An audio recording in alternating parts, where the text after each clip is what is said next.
Be some sign of hope here for tenants at the David J. Hogarth Apartments as free legal help is being offered. This is after tenants say they received eviction notices after they insist they made rent payments. I don't want to take a new baby into a shelter. That's kind of crazy. I wouldn't do that.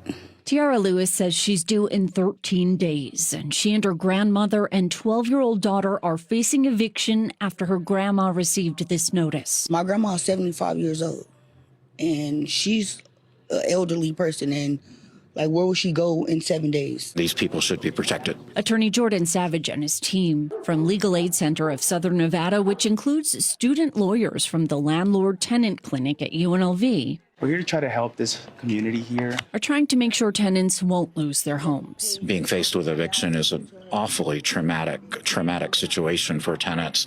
And the first priority has got to be to stop these evictions so these people don't have to worry about becoming homeless and being in that desperate situation. And then we'll discover other facts that may help us resolve the situation. As the 8 News Now investigators reported Thursday, multiple tenants received eviction notices. They claim they made rental payments to a former office employee, Sherry Mejia. We uncovered she's in prison for theft and forgery after prosecutors say she was part of a scheme where rent money was pocketed at other apartments. Global Property Management, Inc., affiliated with retired football pro Frank Hawkins, which oversees the property, claims some tenants were complicit in Mejia's alleged actions now at this property and are also still responsible for thousands in rent owed. Savage says, not quite. Management does have a responsibility to know what their books look like, who's paying, who's delinquent on rent. So for this to have happened, that's a large part of the investigation here as to how it could have gone unnoticed this long. And attorneys with Legal Aid Center of Southern Nevada say they're not just assisting tenants who received eviction notices here. They're also willing to look into other issues. For example, if a tenant believes something wasn't right with perhaps a rent payment. Reporting in Las Vegas, Vanessa Murphy, 8 News Now.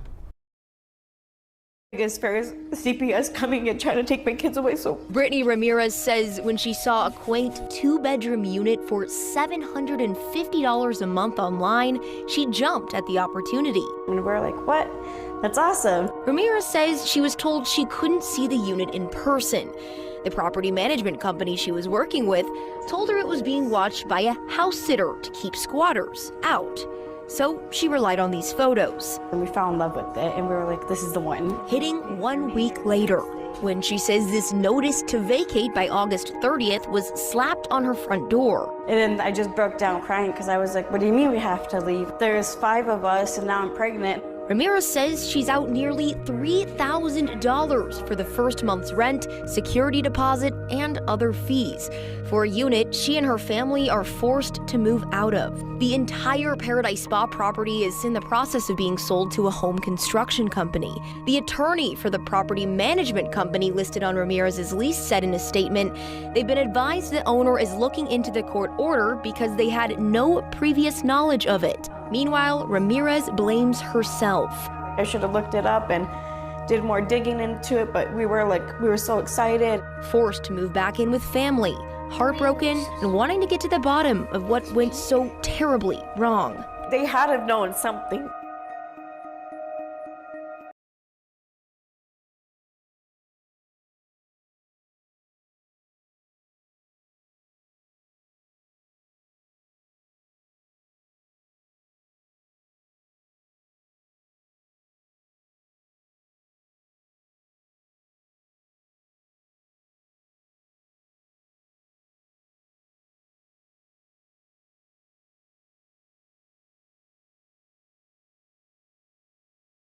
That lost everything in a hurricane in Florida moved to Las Vegas for a new start. With the baby on the way, it seemed like a dream when they found a rental home in Henderson and just in time for Thanksgiving. But it turned into a nightmare when the family of 4 was evicted just 2 weeks later.